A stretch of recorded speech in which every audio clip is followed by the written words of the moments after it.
Hi, welcome to For Goodness Sakes by Mino Granny Anderson. I'm going to share something that was inspired by Dennis Prager at PragerU. I don't know if any of you watch him. He does some great videos and probably leans more towards the conservative side, but he recently had on how he described the left, the far left, from what he called liberals. And after listening to his talk, I thought, right.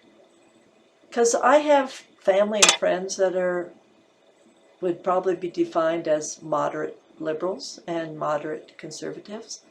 And so I like that he came up with some similarities because I think we've become too divided lately. So here were some of his similarities between moderate liberals and conservatives.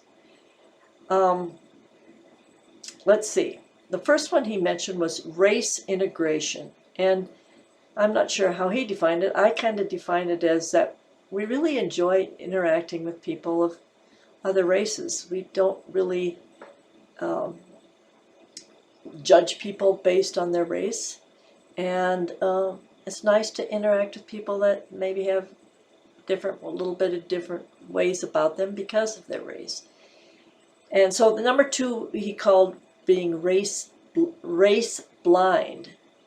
And to me, that just means that we don't prejudge someone based on the color of their skin.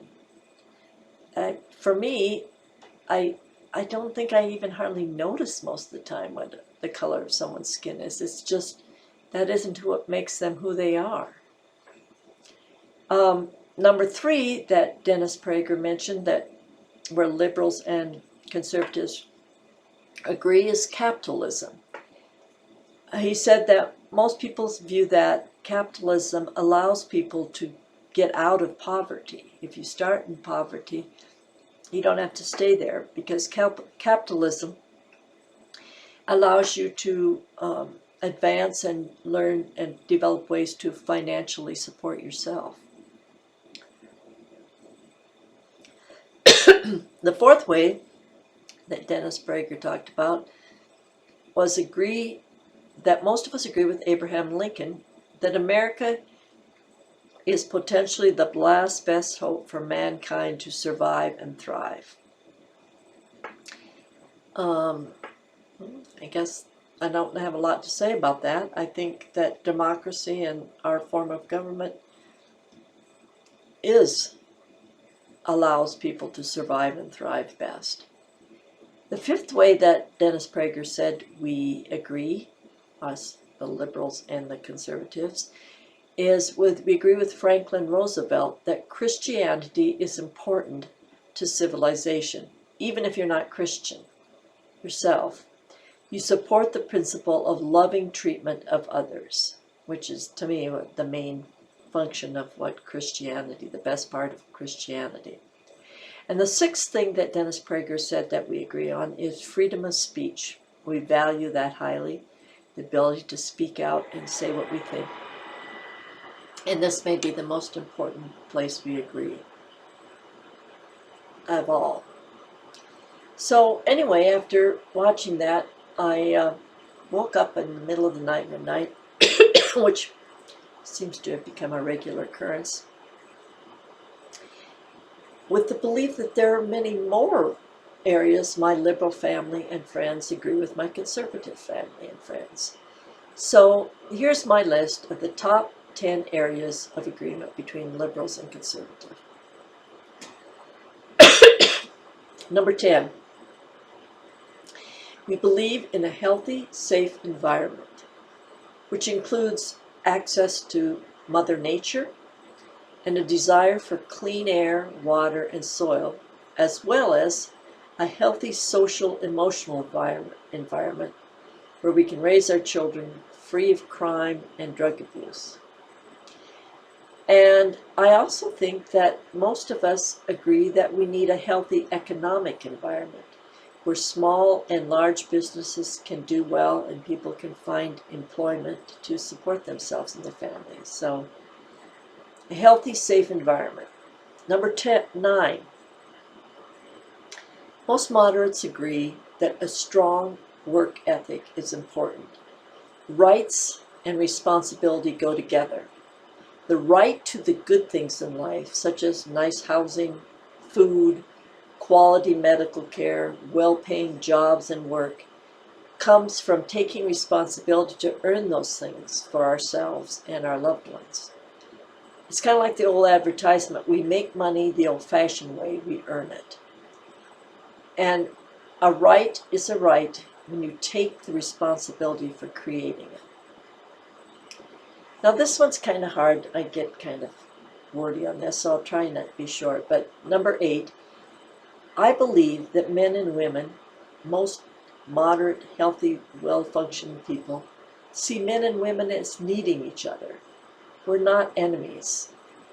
We believe in strong, committed, loving marriages, and that is the foundation to strong, healthy, loving families.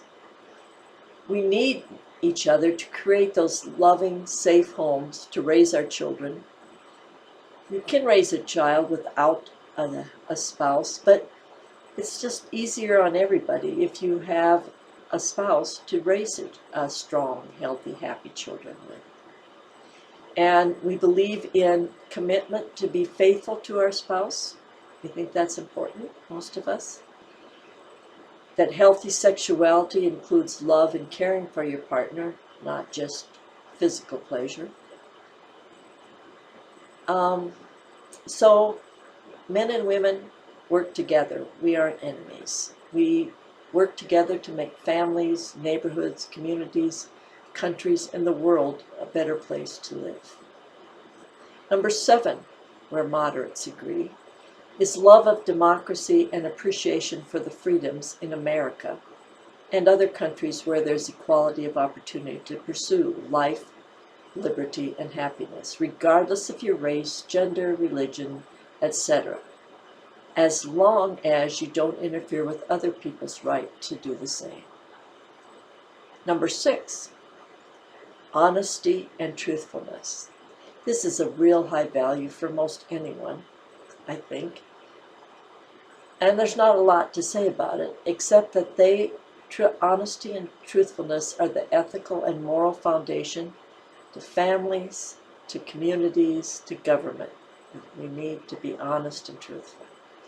I think most of us believe that. Number 5, most of us have a deep love for family. If you ask people what's a high value, what's one of the things they value the most, many, many, many of us will say family. And again, it's back to that belief in strong marriages, which are the foundation of healthy family life, and those more strong moral, ethical families are the foundation of freedom. This again is talking about the connection between rights and responsibility, but as it applies to family life.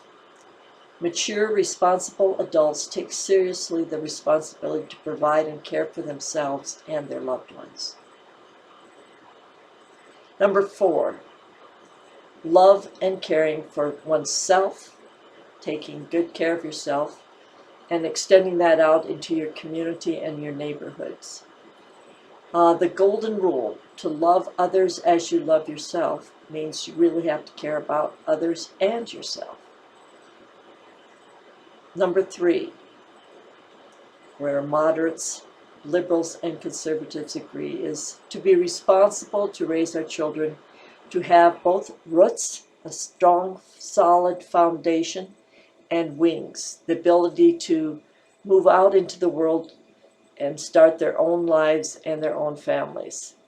And we want a safe environment for our children that are growing up, and we want them to have that when they raise their own families. We want it free of all kinds of abuse, including drugs and alcohol abuse. We work to find a balance between having loving connections to our children and yet making sure they grow up to be independent and autonomous, with the capacity to love themselves and others.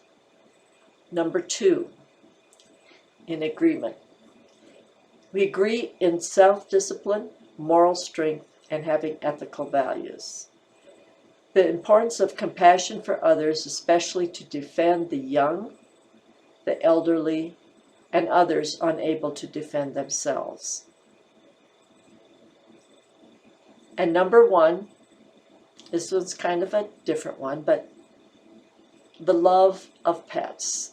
I see both conservatives and liberals having a lot of caring for their animal family members. They're an important part of our lives, and I think they add a lot of richness. And I know that one's kind of off the radar, but it's one I believe in, and I think I see in both my liberal and conservative family members and friends.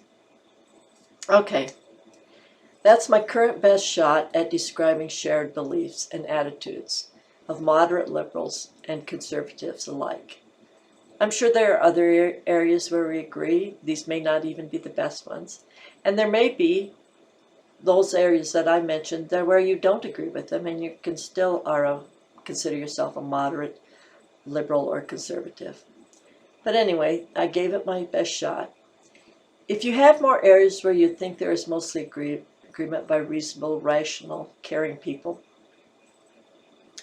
please put them in my comments or let me know what you think. I just think that we need people to be less focused on our despising each other, our disagreements, and more focused on what goodness lies within people and the goodness in our country and in the world. That's just my thoughts. And please share yours if you follow my grandma's rule. If you can't say something nice, then say nothing at all. It's all for goodness sakes by mean old Granny Anderson.